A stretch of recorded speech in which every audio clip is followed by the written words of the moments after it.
Hello people, hope you are doing well. आज हम लोग बात करेंगे section 36 to 39 of CPC. Section 36 talks about application to orders. इस सेक्शन में ये कहा गया है कि जो भी प्रोविजंस हैं एग्जीक्यूशन ऑफ डिक्री को लेकर के, वही सेम प्रोविजंस अप्लाई होंगे to the execution of order. यानी कि जो प्रोविजंस हमारे पास डिक्री के लिए हैं, वही सेम प्रोविजंस हमारे जो है वो एग्जीक्यूशन ऑफ ऑर्डर के लिए भी अप्लाई किए जाएंगे। ये हमें सिर्फ सेक्शन 36 में इतनी सी बात कही गई है। अब हमारे पास है section 37 and this is the most important section. It talks about definition of court which passed the decree. जिस कोर्ट ने डिक्री पास करी है उस कोर्ट का क्या डेफिनेशन है वो हमें इस सेक्शन में बताया गया है। So court which pass the decree which passed the decree is the court of first instance if decree to be executed passed by the court of appellate jurisdiction। देखो क्या कहा गया है कि जिस कोर्ट ने डिक्री पास करी वो कोर्ट है कोर्ट ऑफ फर्स्ट इंस्टेंस। अगर डिक्री जो एग्जीक्यूट करी गई है वो अगर अपीलाट ज्यूरिसडिक्शन के कोर्ट ने डिक्री एग्जीक्यूट करी है तो हम कहेंगे कि जिस कोर्ट ने डिक्री पास करी है वो कोर्ट है कोर्ट ऑफ फर्स्ट इंस्टेंस।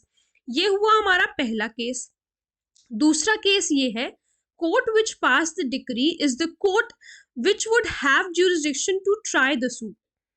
ये दूसरा जो है दूसरा हमारा कोर्ट है। अगर ये वाला केस है तो अगर if court of first instance has ceased to exist और हैव ज्यूरिसडिक्शन, मतलब और डजंट हैव ज्यूरिसडिक्शन। सीज का मतलब ये हुआ कि अगर ये यहाँ पर जो फर्स्ट इंस्टेंस का कोर्ट है अगर उसका एग्जिस्टेंस सीज हो गया, यानी कि वो एग्जिस्ट में है ही नहीं और या फिर उसके पास ज्यूरिसडिक्शन नहीं है, ठीक है, तो कौन सा कोर्ट होगा? तो वो कोर्ट होगा जिसके पास ज्यूरिसडिक्शन है उस पर्टिकुलर सूट को ट्राई करने का। तो ये मतलब है court which pass the decree का। तो सेक्शन 37 बहुत ज्यादा इंपॉर्टेंट है। फिर सेक्शन 38 कहता है कोर्ट बाय विच डिक्री में बी एग्जीक्यूटेड। अब यहाँ पर हम देख रहे हैं कि कौन से कोर्ट जो है वो डिक्री पास कर रहा है, लेकिन यहाँ पर क्या है, यहाँ पर बताया जा रहा है कि कौन सा कोर्ट जो है वो डिक्री एग्जीक्यूट कर रहा है। तो डिक्री कौन एग्जीक्यूट करेगा? बहुत सिंपल सी बात है। सबसे पहला कि वो कोर्ट डिक्री एग्जीक्यूट कर सकता है जिस कोर्ट ने उस डिक्री को पास किया है, और court to which it is sent for execution. या तो वो कोर्ट जिसने डिक्री को पास किया है वो कोर्ट डिक्री एग्जीक्यूट करेगा, या फिर वो कोर्ट डिक्री एग्जीक्यूट कर सकता है जिसके पास एग्जीक्यूशन के लिए उस डिक्री को भेजा गया है। फिर है हमारे पास सेक्शन 39। अब ये भी एक बहुत ज्यादा इंपॉर्टेंट सेक्शन बन जाता है क्योंकि इसमें पूरी प्रक्रिया बताई गई है ट्रांसफर ऑफ डिक्री से रिलेटेड। यानी कि यहाँ पर जो हम कह रहे हैं ना कि जिस कोर्ट में ये एग्जीक्यूशन के लिए भेजा जा रहा है उसके ट्रांसफर की बात यहाँ पर हो रही है कि हम ट्रांसफर आखिर में कर क्यों रहे हैं डिक्री को, क्योंकि यहाँ पर ये भी कहा जा रहा है कि जिस कोर्ट ने पास किया है वही कोर्ट एग्जीक्यूट कर सकती है। तो जब ये कर सकते हैं तो यहाँ पर डिक्री ट्रांसफर क्यों करी जा रही है? तो ये चीज हमें सेक्शन 39 में बताइए। कब?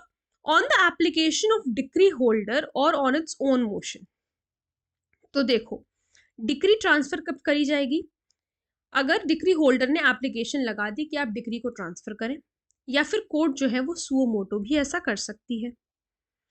कोर्ट पासिंग डिक्री में transfer decree to another court of competent jurisdiction. जो कोर्ट ने डिक्री पास किया है वो चाहे तो डिक्री ट्रांसफर कर सकती है किसी अनदर कोर्ट में जिसका कॉम्पिटेंट ज्यूरिसडिक्शन हो, ठीक है, फॉर एग्जीक्यूशन। उसको उस डिक्री को एग्जीक्यूट कराने का जिस कोर्ट के पास अनदर कोर्ट के पास कॉम्पिटेंट ज्यूरिसडिक्शन होगा उस कोर्ट के पास जो है उस डिक्री को ट्रांसफर किया जाएगा। और ये कुछ 4 ग्राउंड्स बताए गए हैं जिन ग्राउंड्स पर डिक्री को ट्रांसफर किया जाता है दूसरे कोर्ट में। सबसे पहला क्या है?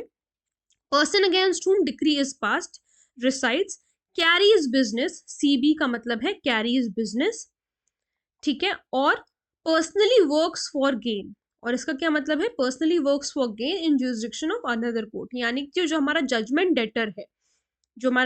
डेटर है जिसके अगेंस्ट डिक्री पास हुई है वो कहीं और पर रिसाइड कर रहा है, कहीं और बिजनेस अपना कैरी करता है, या ही पर्सनली वर्क्स फॉर गेन किसी और ज्यूरिसडिक्शन में, तो इसलिए डिक्री को ट्रांसफर करा जा रहा है। दूसरी बात क्या है? Person has no sufficient property in jurisdiction of court passing decree. और या फिर जिस पर्सन के अगेंस्ट डिक्री पास करी गई है उस पर्सन का जो है सफिशिएंट प्रॉपर्टी ही नहीं है उस पर्टिकुलर ज्यूरिसडिक्शन में जिसने डिक्री पास करी, तो भी जो है ट्रांसफर किया जा सकता है और उसकी जो प्रॉपर्टी है वो किसी दूसरे ज्यूरिसडिक्शन में है, तो इसलिए जो है डिक्री को ट्रांसफर करा जाएगा उसको एग्जीक्यूट कराने के लिए। डिक्री डायरेक्ट सेल और delivery of immovable property outside the jurisdiction of court.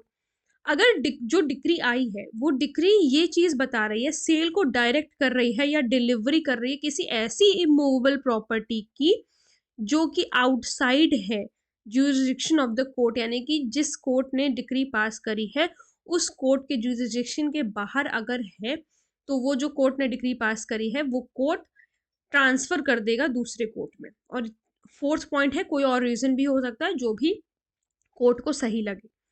तो ये 4 पॉइंट्स हैं, ये 4 ग्राउंड्स हैं जिन ग्राउंड्स पर जो है डिक्री को ट्रांसफर किया जाता है on the application of decree holder, या फिर कोर्ट सुओ मोटो भी कर सकती है।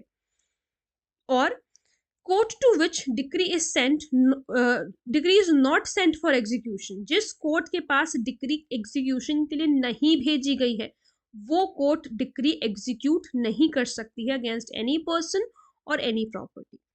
मतलब कि ये कहने का सीधा सा सिंपल मतलब ये है, हम इसे ये कंक्लूजन निकाल सकते हैं कि जिस कोर्ट के पास डिक्री भेजी गई एग्जीक्यूट करने के लिए सिर्फ वो ही कोर्ट एग्जीक्यूट कर सकेगी, कोई दूसरी कोर्ट जो है वो एग्जीक्यूट नहीं कर सकती है। ठीक है, तो आई होप आप लोगों को ये सेक्शंस अच्छी तरीके से क्लियर हुए होंगे। अगर कोई प्रॉब्लम है, कोई डाउट है, तो please let me know in the comment section. और अगर आप लोग किसी टॉपिक पे वीडियो देखना चाहते हैं तो वो भी प्लीज़ मुझे ज़रूर बताइएगा। Thank you so much.